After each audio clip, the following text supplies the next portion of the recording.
我叫 Heyman 啦，我係 Decoforma Studio 嘅。咁今次咧，我哋設計呢個單位咧就320尺嘅。首先業主揾我哋咧就有啲要求佢要想做啦，佢哋想要大啲空間，多啲儲物嘢。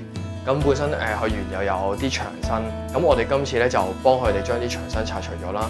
咁利用咗日式同埋簡約嘅風格啦。首先咧，門嘅隔離咧，其實就直接有個卡位啦。喺呢個卡位裏面咧，其實我哋下低有做一個儲物多用途嘅儲物嘅，其實可以係放一啲書本啊，或者可能就算着鞋啊。咁另外咧，呢個板咧，你唔好睇佢就一個好似一個特色牆嘅板，其實佢有一個磁石功能嘅。個飯台咧，我哋可以咧係輕易咧打開呢度，咁我哋將佢拉。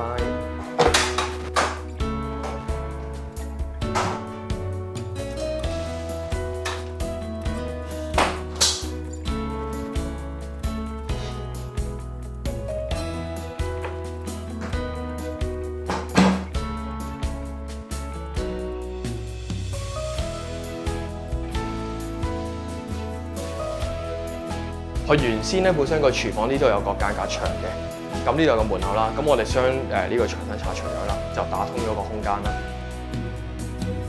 因為個廚房比較窄啦，咁我哋就要用好多一啲吊櫃嘅拉籃，咁我可以拉落嚟。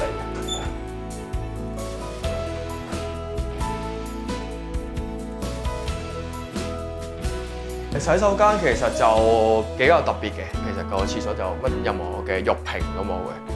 同埋咧，我哋將個門框嚟升高咗，下低咧有個石位，令到佢有個空間咧，啲水唔會整濕到啲木。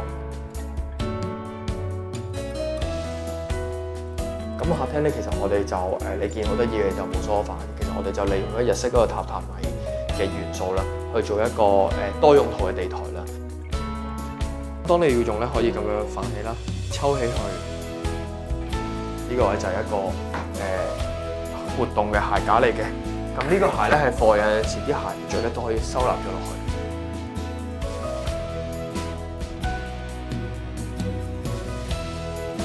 呢個係一個睡房嘅空間啦。咁原先佢本身呢度有個間隔嘅，咁我哋就起咗一個叫做趟門屏風入去，咁令到佢有一個間隔功能，又有可以燈光滲到，又可以有個私隱度可以保持翻。因為屋住佢哋係需要2張床嘅，咁我哋首先就做一個主人嘅床啦，放喺度啦。咁另外呢個櫃咧，你會見到咧，其實就係一個飯床嚟嘅。咁首先用力拉開，咁 hold 住上面，咁張床就可以自己翻落嚟先。咁呢個係一個緩衝嚟嘅，好輕易咁落到嚟。咁 hold 住，咁佢本身咧，我哋兩個做咗隻腳俾佢嘅。咁只不過需要呢2隻腳合埋，放低，咁就好輕易可以喺上面瞓到覺啦。呢個就係個衣櫃，你會點解見到啲衫係掛下邊？因為本身個地台升高咗，咁其實你假如下低做層板，其實好難拎嘢嘅。咁所以我哋咧將佢用咗少少技巧將佢調轉咗。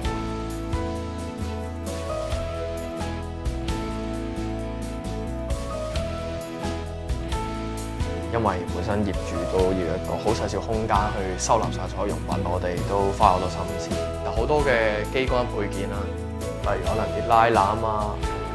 可以係將佢每一個角落都用盡晒。